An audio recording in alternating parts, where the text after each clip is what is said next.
소명의식, 책임감, 성실성,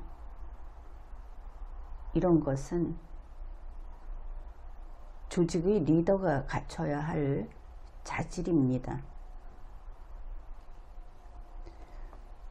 예를 들어서 조직의 리더도 수많은 지적을 받을 수 있죠. 이러한 잘못이 있다 하는 지적을 받았든지, 또 그 잘못이 실제로 있었다 하고 확인이 되었든지, 그랬을 때 리더는 어떻게 해야 하는가? 자기의 잘못을 지적당했을 때는 그 조직의 규율과 시스템에 복종해야 합니다. 내가 리더인데 왜 복종해야 하는가? 그것은 과거 군주 주권 시대에도 스스로 그 규범을 앞서서 지키지 않으면 그 지위는 유지할 수 없었습니다. 하물며 21세기에 그렇지 않겠습니까? 리더가 자기 자신을 방어하기 위해서 자기가 가지고 있는 권한, 그리고 그 조직을 동원해서는 안 되는 겁니다. 구체적으로 현재 국민의힘에서 한동훈 전 대표와 장동혁 현 대표가 대립하는 것처럼 그렇게 만들고 그렇게 보여주는 일들이 있는데 사실은 그렇지 않죠. 전 대표라는 직위는 없다. 이것부터 분명히 해야 하겠습니다. 그저 한동훈 씨와 그리고 현재 국민의힘을 이끌고 있는 장동혁 체제, 이 사이에 한동훈 씨의 문제가 발견됐는데 반발하고 있다. 이렇게 봐야 하겠죠. 그러면 전 대표라는 그런 이름이 아직도 붙어있는 한동훈 씨, 그가 앞으로 리더가 되겠다 하는 꿈을 가지고 있다면 그는 어떻게 해야 하는가? 지금과 같은 이미 카운트다운이 시작됐고 지금은 선거 전국입니다. 이럴 때 어떻게 해야 하는가? 당에 분란을 일으키는 일은 절대 하지 않아야 합니다. 억울해도 혹시 이러다가 내 정치 생명이 끊어지지 않을까 하는 그런 위기라고 느낀다 하더라도 당의 선거 승리를 위해서 처벌을 감수하고 심지어 그것이 숙청이라 하더라도 감수하는 겁니다. 그러면서 당을 위하여 백의종군하는 것이죠. 그 꿈을 접지 않았다면. 왜냐하면 한동훈 씨 같은 경우 그는 조직원이 아니라 리더였기 때문에 그런 겁니다. 리더에게는 이러한 것을 끊임없이 요구하는 것이죠. 그런데 윤석열과 한동훈에게는 이 리더로서의 자질이 보이지 않습니다. 둘 다 아주 승률이 높은 그런 검찰의 정예병 출신이다. 그들이 절차를 우회하면서 법 집행을 해왔고 바로 그러한 문재인의 칼잡이였다. 이것이 그들의 이력입니다. 그런데 칼잡이는 정치를 할 수 없고 정치를 해서는 안 됩니다. 칼잡이는 누구보다도 준법 의식이 희박하기 때문입니다. 대한민국은 법치국가이니까. 그런데 윤석열이 대통령이 되었습니다. 대통령이 된 윤석열은 한동훈을 법무부 장관에 앉혔습니다. 또 그 윤석열이 소위 국민의힘을 장악했다 하던 시기에 윤석열은 한동훈을 당대표 자리에 앉혔습니다. 물론 당원들이 선거했죠. 당원들은 왜 한동훈을 뽑았을까? 한동훈이 리더감이어서, 그것보다는 윤석열의 2인자여서 그랬던 것이 아니겠습니까? 윤석열과 한동훈은 서로 대립하는 듯한 양상을 보이기도 했습니다. 그러나 알아두십시오. 그것은 겉으로 보이는 표면적인 모습에 불과하다. 어느 조직에서나 그렇습니다. 1인자가 2인자의 반역을 의심하는 것은 흔한 일입니다.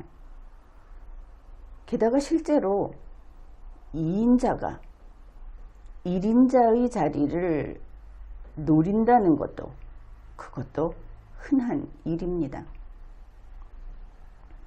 특히 칼잡이들의 세계에서는 더욱 그렇죠.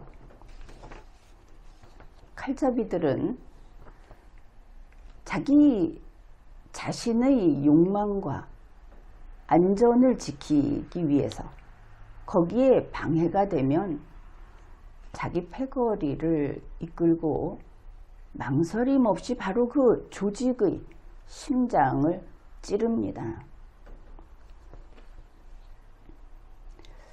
국민의힘 당원 게시판 사건, 이거는 윤석열과 한동훈의 싸움이었습니다.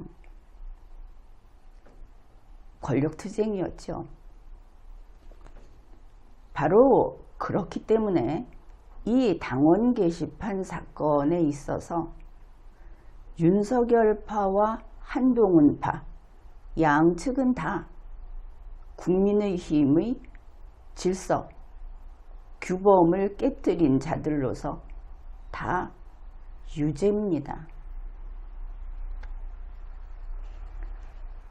2026년 1월 14일 검찰에서는 피고 윤석열에게 사형을 구형했습니다.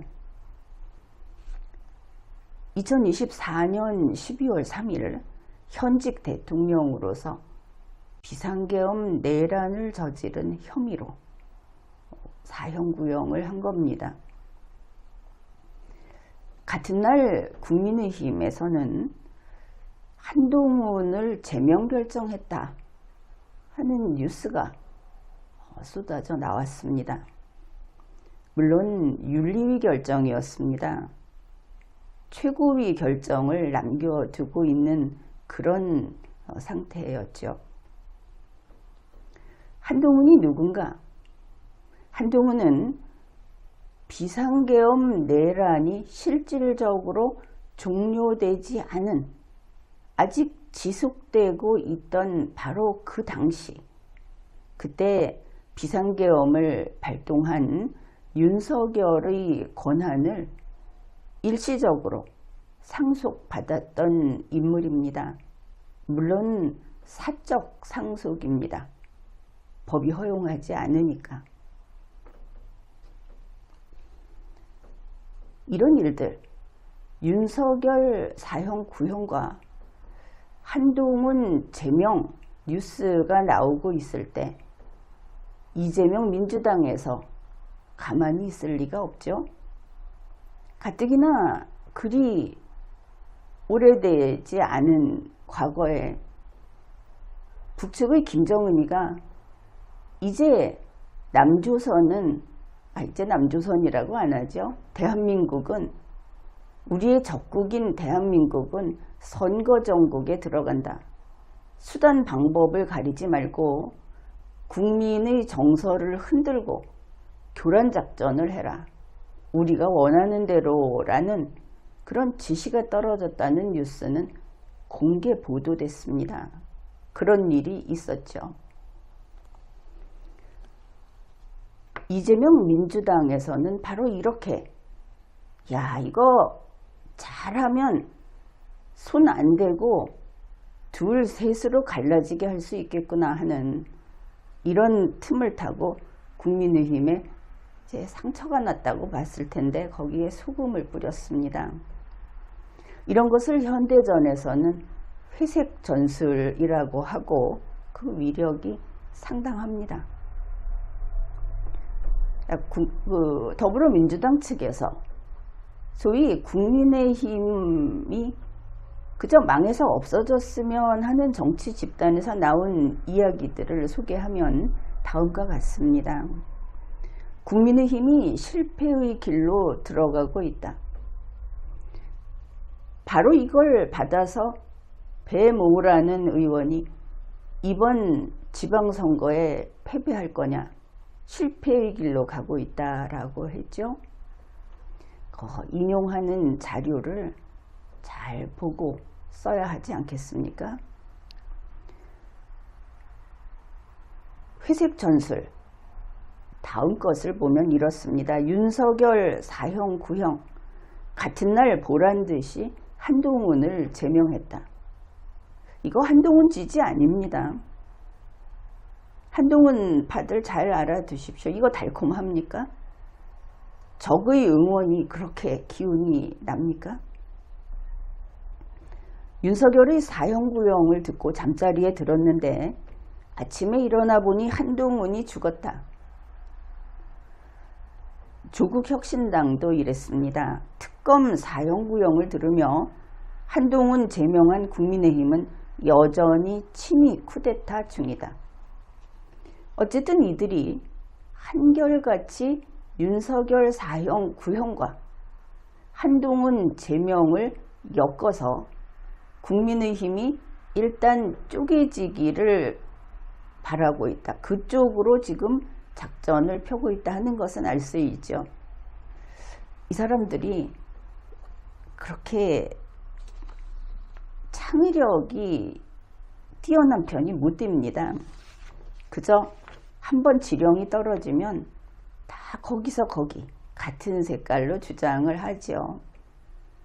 현재 이재명 민주당은 나이 든 사람 비하하는 거 아닙니다. 거기는 노인당입니다. 다들 노쇠했죠.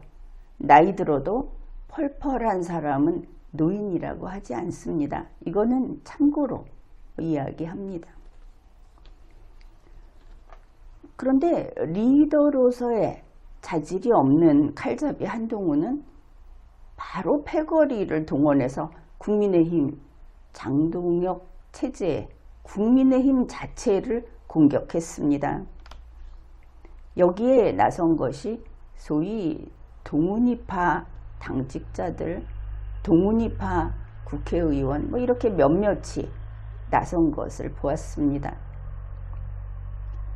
그리고 이때다 하고 국민의힘의 패배를 바라는 자들이 또 같이 들고 일어났습니다. 정치를 게임으로 여기는 이준석이, 그리고 그 이준석 패거리 장동혁 체제를 흔들어서 옛날에 그저 편안하게 놀고 누리던 그때가 좋았는데 그때요 다시 한번 하는 이런 친윤석열 패거리가 합세했습니다.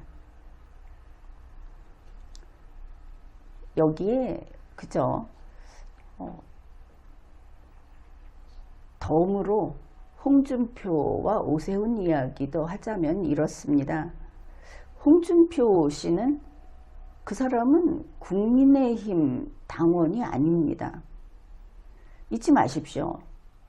이해훈 씨가 이재명의 그 선택에 아주 감사하면서 달려갔는데 그를 여전히 보수라고 한다면 이건 잘못된 겁니다. 그 사람은 이재명파입니다.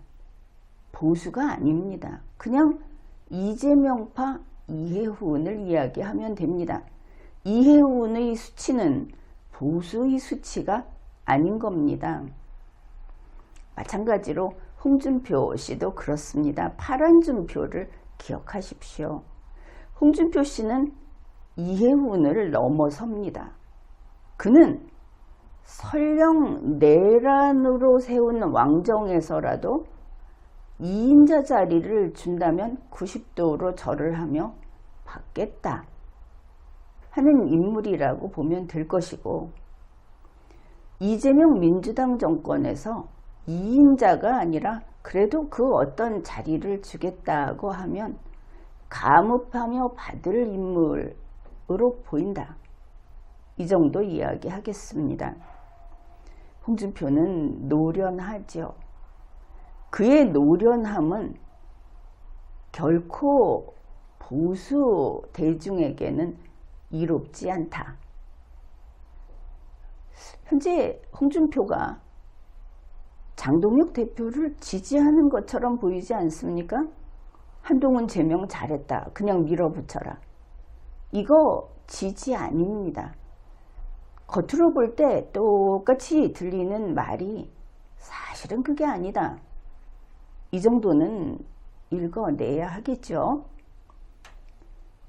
홍준표는 국민의힘의 대립을 격화시켜서 현재 장동혁 체제에서 통합 전략을 펴는 것을 방해하고 나선 겁니다. 국민의힘이 망하고 파멸되고 사라지기를 바라는 겁니다. 내가 갖지 못하면 차라리 죽어라. 현재는 그런 심리로 보입니다.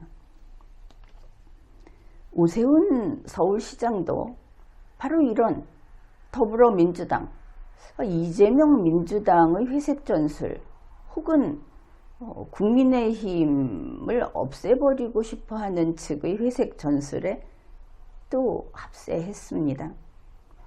오세훈 서울시장은 이재명 민주당과 동일한 주장을 한 겁니다. 특검이 윤석열 전 대통령에게 사형을 구형한 날 윤리위는 한동훈 전 대표 제명을 의결했다. 현재의 당대표가 있는데 전 대표를 끌어내는 것은 역모인 겁니다. 국민의힘 당원 당규상 전 대표가 현 대표와 함께 당을 이끕니까?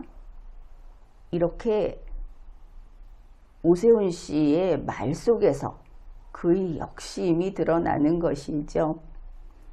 그래, 이 대목에서 우리는 그저 이렇게 생각하면 되겠습니다.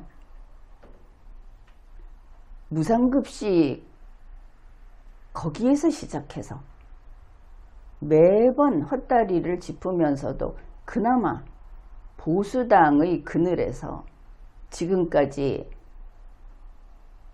밥그릇을 움켜쥐고 있던 오세훈 당신 이제는 가는가?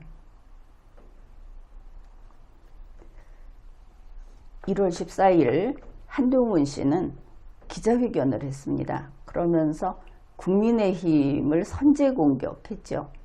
이미 국민의힘의 심장에 총을 쏴댄 겁니다. 되돌릴 수 없게 됐다. 그렇게 보이죠? 한동훈 씨 말이 이겁니다. 물론 당원 게시판 사건 사실인 것이 밝혀졌고 한동훈 씨도 그거 인정했죠. 이번에 그 조사 결과 말입니다. 그런데 윤리위에 재심을 신청하지 않겠다. 그러면서 윤리위가 이미 답을 정해놓은 상태가 아니겠는가. 국민의힘 윤리위는 공정하지 않다. 국민의힘은 나의 적이다. 이런 이야기죠. 그래서 재심 신청할 생각이 없다고 밝혔습니다.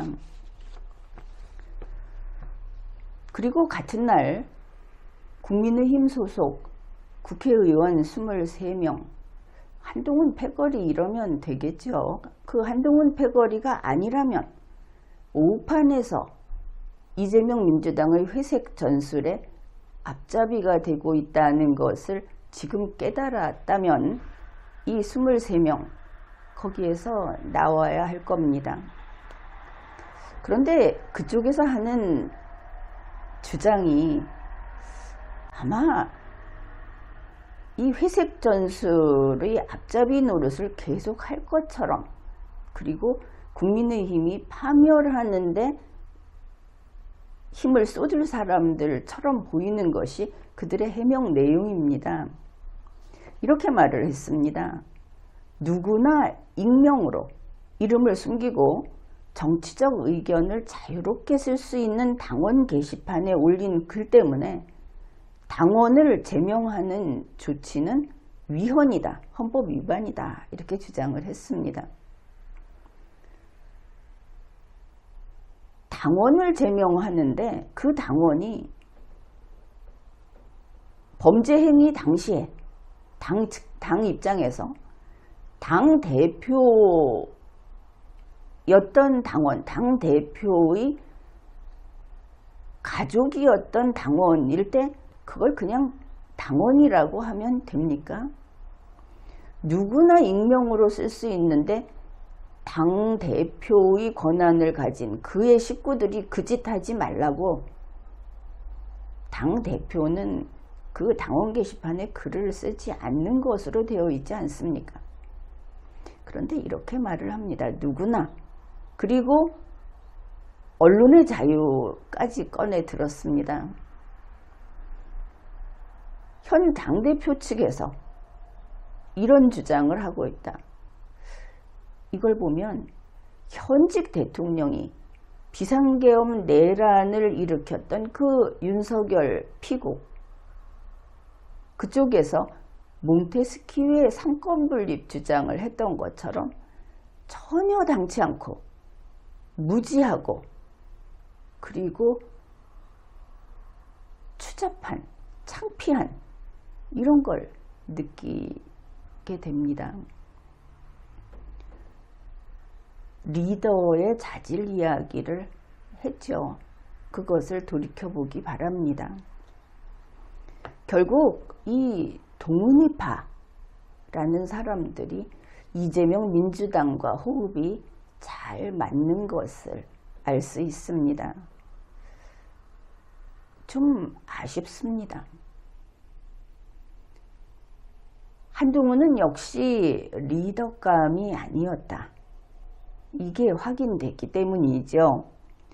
백의종군 하는가 하면서 일말의 기대, 그것이라도 있었는데 결국 그는 깐죽거리는 종말을 선택하고 말았습니다. 한동훈을 버리겠습니다. 국민의힘에서 모종의 논리로, 그리고 앞에 이야기했듯이 잠시 오판하여 한동훈을 지지하던 그대들, 오늘로 그것을 멈추기 바랍니다. 1월 15일 장동혁 국민의힘 대표는 이렇게 밝혔습니다. 재심 기간까지 재심의 기회를 보장하겠다고 한 겁니다. 그때까지 최고위에서 최종 결정을 하지 않겠다. 그러니 당사자가 직접 윤리위에 출석해서 성실히 밝히기 바란다.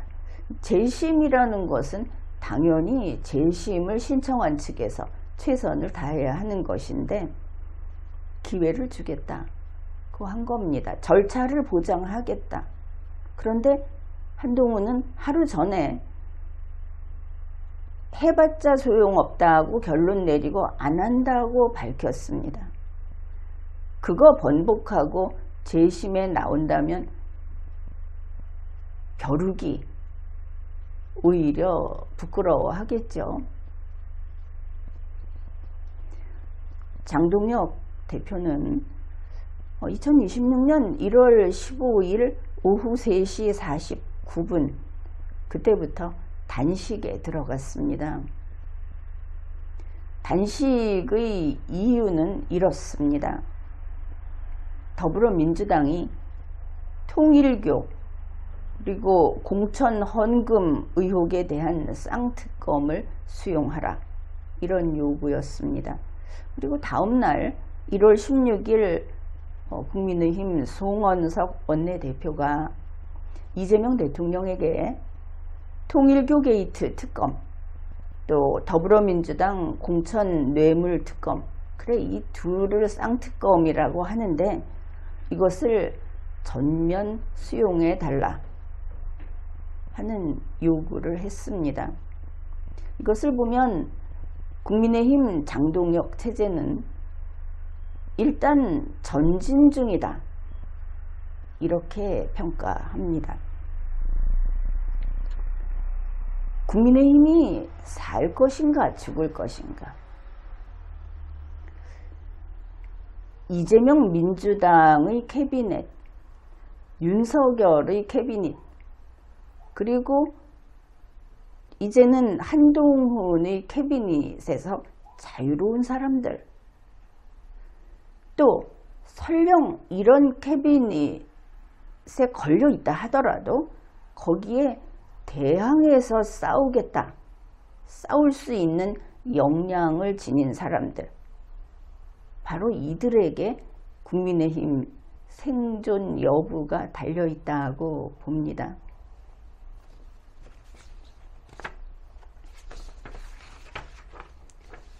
현재 국민의힘의 선장은 장동혁이죠.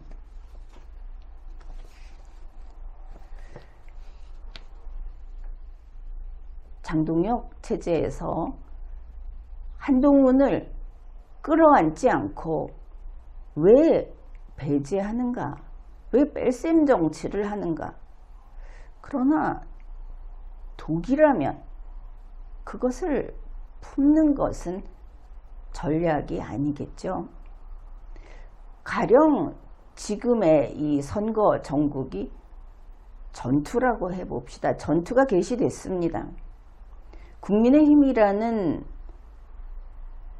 전함에서 장동혁이 선장인데 거기에 이런저런 자들이 나에게 다른 자리를 달라. 내가 다음 선장을 하겠다. 지금 선장 자리를 내놔라. 내 지시대로 배를 이끌어라. 이런 요구를 하면서 노를 젓지 않겠다고 한다면 그런 선언이 필요하겠습니까? 지금 전투 중이면 그런 선언은 배에서 집어 던지는 것이 정답입니다.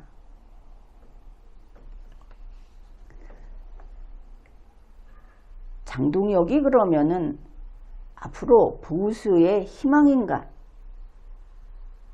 그를 새로운 교주로 모셔도 되는가?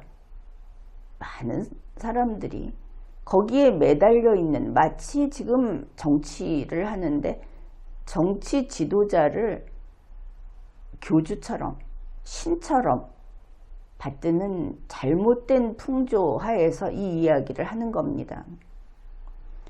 개인을 교주로 추앙하는 그런 정치는 문제가 있습니다. 바로 천박하고 천박해서 기억에서 마저 지우고 싶은 저 윤석열의 결과가 그것을 보여주지요. 마찬가지로 이재명도 다르지 않습니다. 이재명에게 우리 국민이 일을 시킨 지 이제 6개월 좀 넘었습니다. 대충 그렇죠. 그런데 이재명과 김혜경의 행태에서 윤석열과 김건희의 냄새가 풍기고 있다. 그 악취가 풍기고 있다 하는 겁니다.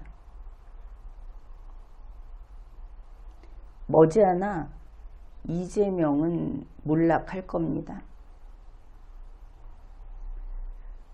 바로 이런 것을 보듯이 윤석열이 아니고 이재명이 아니듯이 장동혁도 메시아는 아니다. 그것을 분명히 알아야 하겠죠. 이제 한 개인을 추앙하는 시대는 끝났습니다. 우리 편이 정이다. 그거 아닙니다. 우리 편이니까 이겨야 한다. 그것도 아닙니다. 아, 나는 우리 편이지. 그것도 아닙니다. 그 시대가 끝났다고 지금 이야기하겠습니다. 대한민국의 유일한 권력자인 우리 전체 국민은 헌법과 헌정 질서를 존중해야 합니다. 그리고 리걸마인드와 도덕성을 높여야 합니다. 그 다음에 이거 잘 들으십시오. 자신의 인생을 최고로 이끌어야 합니다. 저들을 메시아로 잘못 알면서 왜 내 이웃과 내 친구와 적이 되는 겁니까? 왜 옳지 않은 것을 저들이 옳다고 하면 따라서 앵무새 노릇을 하는 겁니까? 여러분의 인생을, 가장 소중한 여러분의 인생을 제대로 이끄십시오. 그리고 모든 공복, 대통령부터 저 지방에 혹은 작은 행정 단위에 있는 공무원까지 공무원에 준하는 그런 대우를 하면서 우리가 일을 시키는 자들에 이르기까지 그들의 위법과 부도덕에 칼을 들어야 하는 겁니다. 권력자는 사탕을 주는 것이 아니고 채찍을 들고 칼을 드는 것이 권력자인 겁니다. 그게 그 본질이죠. 아름답게 포장을 해봤자 사실은 사실인 것입니다. 끝으로 국민의힘 재건의 기본은 무엇인가? 바로 이 시대의 요구를 따르는 것입니다. 한 개인과 도처에 다 교주 노릇을 하는 자들이 늘어서 있는 이 미신의 미혹의 세상과 사이비 보수, 이단 우파 여기에서 벗어나서 정통 보수의 정신에서 혁신해야 하는 겁니다. 지금까지 리걸마인드 연구소였습니다.